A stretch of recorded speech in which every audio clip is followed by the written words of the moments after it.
channel. It's me, Ate Riz Vlog. So ngayong araw po ay tayo po is magkikwentuhan. Pasensyahan niyo na din po ako kasi bihira po ako makapag-vlog, makapag-upload. Kasi po busy po ako sa trabaho ko dito po sa bahay. Tsaka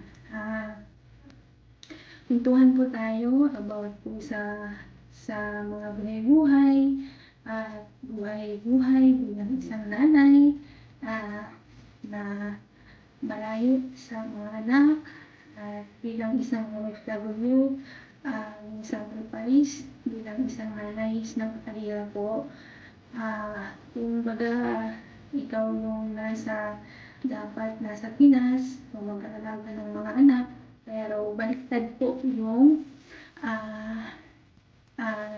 buhay. So, baliktad po. So, ayan, nakakamiss yung mga bagay na ikaw yung mag-aalaga ng mga anak mo, ikaw yung mag-aasikaso sa school ng mga anak mo, pero hindi ko nagawa at hindi ko magawa kasi nandito po ako ngayon sa malayo. So, ilang taon din po na hindi ko naasikaso ng maayos yung mga anak ko kasi asawa ko po yung nag-aasikaso sa kanila ngayon. Kaya bilang isang nanay, mahirap po, masakit po kasi kailangan po natin magtrabaho para sa kinabukasan nila. At syempre, kailangan po natin na save po ng pangpaaral po nila, lalong-lalo na po kapag nasa kolehiyo na. So, alam ko naman po, kaya ko naman na mag-stay ng Pilipinas kapag makapag-ipon ako ng pangpaaral nila. Okay na yung mga pang-araw-araw na yung routine mo, araw-araw, yung mga needs mo, kaya mo naman, yung mga needs mo o yung mga needs ng pamilya mo, kaya mo naman yan na gawin doon kapag nakapag-forward na tayo. Kaya, pasensyahan nyo na din po ako, kaya bihira po ako makapag-upload. At yung nakakamiss lang kasi yung mga gusto mong kainin, like isa sa pinaka-paborito ko po is ginataang langka. Ayan po talaga yung pinaka-number 1 po na kinakain ko kapag nasa Pilipinas po ako. Tapos partneran po siya ng pinangat na tulingan or sinaing na tulingan. The best po talaga yan. Kaya nakakamiss yung ganyang pagkain. Tapos yung mga nilagang saging, i-dip mo siya sa ginamos, sa bagoong na isda. Tapos lagyan mo ng konting sili. Tapos pilihan mo ng kalamansi. Napakasarap. Tapos partneran mo pa ng yung saging na nilaga or kape. Yun, napakasarap po. Kaya nakakamiss, lalong-lalo na ngayon kapag nagbabagyo po. Masarap po kumain ng mga bilo-bilo, sopas, yung gano'n. Pero dito po, hindi ko po yan nakakain o natitikman kasi iba po dito. Kaya nakakamiss yung mga ganyan. Tapos minsan po, yung mga kinakain po namin nung maliit po kami habang nag-aaral po kami ng elementary.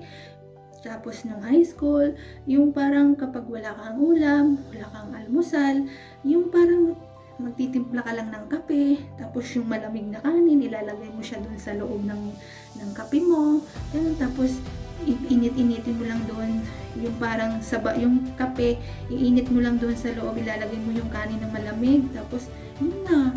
Sarap na po kami noon sa ganun lang na pagkain. Tapos, pag wala po talagang ulam, yun, tuyo, mantika, ihalo po namin yan. Tapos, kapag tagmangga po, yung parang mango, yung Indian mango, nangunguha po kami yan. Tapos, inuulam po namin. Nung maliit pa po kami, yung mga kabataan pa po namin magkakapatid. Yun po yung parang pangtawid lang po ng yung parang kinakain po namin yun. Tapos, pag wala pong pasok, yung parang nangangahoy po kami pag Sabado Linggo, nangangahoy po kami doon po sa bukid. May po kami yan, may mga itak po, tapos yung may pantali po kami, yung bure. Yun po yung ginagawa po namin kapag nangangahoy po kami, may panggatong po kami. Tapos araw po ng Sabado naglalaba po kami. Pagkatapos po ng laba po namin, mga 2:00 po ng hapon, napunta na po kami ng bukid, mangangahoy na po kami niyan. Kaya nakakamiss yung mga gano'n, no? Yung mga unang panahon, yung mga kabataan po namin. Nakakamiss yung gano'n. Pero sa mga kabataan ngayon, parang malabo na po na mangyayari yung gano'n. So, mga gadget na po sila ngayon. Halos hindi mo na maano sa loob ng bahay. Parang iba na yung kabataan noon at iba na yung kabataan ngayon. Ibang-iba po. Kaya yung mga ano po, yung buhay mo noon, parang gusto mong ibalik, parang ganon. Pero syempre, yung kung ano po yung hirap na nadaanan po natin ngayon at kung ano yung natatamasa natin ngayon, pahalagahan po natin at huwag po tayong pumalikod kung ano po yung mga ako noon. Sana ganun pa rin, no? Kahit na nakapunta ka na ng iba't ibang mga lugar, huwag mong ilimot, huwag mong kalimutan yung pinanggalingan mo. Yung may iba kasi na ay, kaya kong kumain yan, nakakaano, parang ganon. Mali po yun. Kung ano po yung kumbaga, kinalakihan mo, at kung ano ka ngayon, kung mayaman ka na ngayon, kung ano ka na ngayon, ibalik mo, parang ganon. Huwag kang magmataas yung parang kasi saan ka ba galing, di ba? Doon ka din galing. Kaya huwag mong ikahiya kung ano yung pinanggalingan mo. Ipagmalaki po mo pa nga kasi nabuhay ka di ba? Nabuhay ka. Tapos nagawa mo na ngayon yung mga gusto mong gawin kasi may pera ka na. Parang ganon. May iba kasi na ganon. Kaya huwag mong ikahiya kung ano ka noon. Dapat ipagmalaki mo ngayon. Kaya yun po ang dapat. No? Kaya nakakamiss po yung gano'n, yung kakain ka ng malamig na kanin, ilalagay mo yung malamig na kanin doon sa kape mo, tapos kukutsara mo siya, masarap, tapos mantika, tuyo, yung gano'n, nakakamiss yung gano'n. Tapos kapag tagmangga yung gaya na sinabi ko kanina, kapag may tagmangga yung Indian Linggo, yung hinog, yung tama lang yung hinog, masarap po siya sa kanin. Inuulam po namin yan noon, kaya masarap po siya. Kaya pahalagahan po natin, no, kung ano yung meron tayo ngayon, pahalagahan po natin at huwag po tayong tumalikod kung ano yung dati, yung dati noon. Dapat ganun din po ngayon. So, nakaka-proud yung ganyang mga tao, no? Yung kahit mahirap, masaya, yung ganun. Ako, gusto ko na din po talaga mag-Porgon. Kaya lang, siyempre, iniisip mo yung mga anak mo, yung makapag-ipon ka sa pangpaaral nila, no? Hanggang magkolehiyo. Yun yung iniisip ko talaga ngayon. Tapos, yung mga pang-araw-araw mo naman dun, kaya mo naman yun. Ipagtrabaho mo naman yung mga pang-araw-araw na gastusin sa loob ng bahay. Maano mo din yun. Basta, ang ko lang, makapag-ipon lang po ako pang-paaral ng mga anak ko. Yun lang yung, yun lang yung, gagawin ko ngayon. Kaya gusto ko na din po makasama yung mga anak ko. Kaya sa mga OFW dyan, tiwala lang po, tiis lang po tayo ng konti at makakaraos din po tayo. Makakapiling na po natin yung ating mga anak, mga pamilya.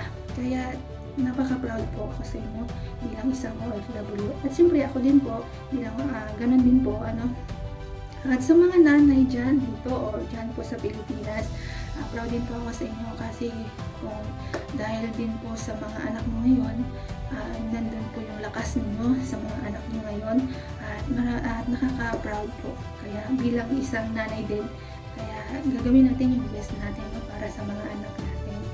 At syempre, yung iba nakaka-proud din kasi dapat tayo yung nasa loob ng bahay, tayo yung nag-aalaga ng mga anak natin. Sa sitwasyon ko kasi iba, ako po yung nagtatrabaho, ako yung malayo sa mga anak mo, tapos yung asawa ko naman, siya yung kapiling ng mga anak ko.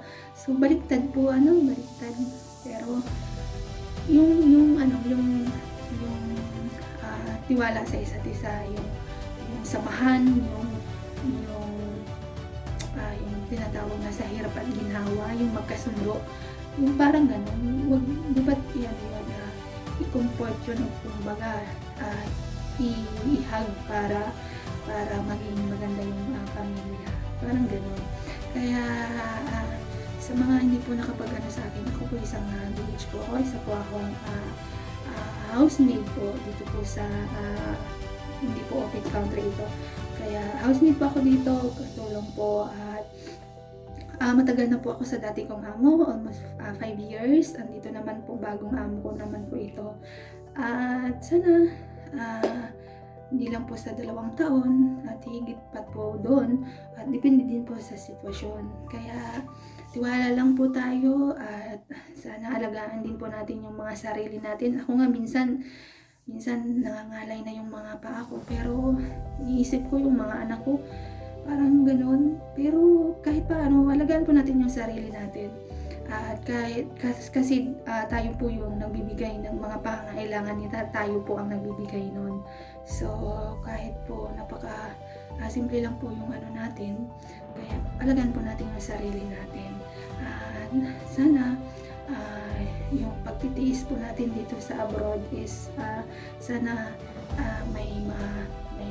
magiging bunga po ito ng hirap po natin dito. Sana pag-uwi po natin ng Pilipinas is masayang pamilya, lahat ng mga pangarap mo natupad mo, lahat ng gusto mong kainin, yung isa sa mga paborito mong kainin, makakain mo na, at higit sa lahat, magpasalamat po sa Panginoon. Yun lang po.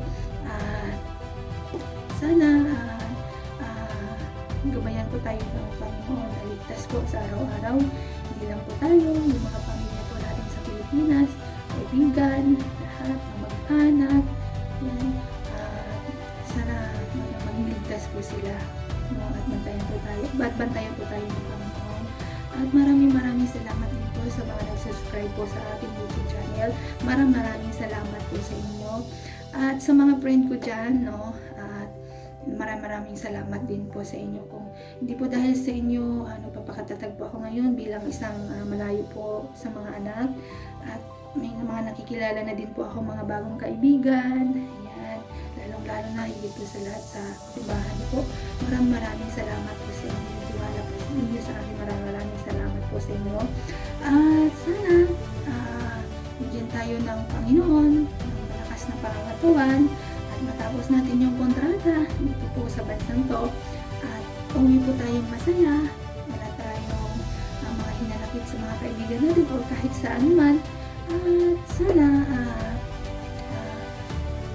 bigyan tayo ng Panginoon ng blessings sa araw-araw. Blessings hindi lang po sa pera, kundi yung is pagmamahal bilang isang pagmamahal po ng bawat isa po sa atin. Kaya maraming salamat po sa inyo and God bless po. Maraming salamat po.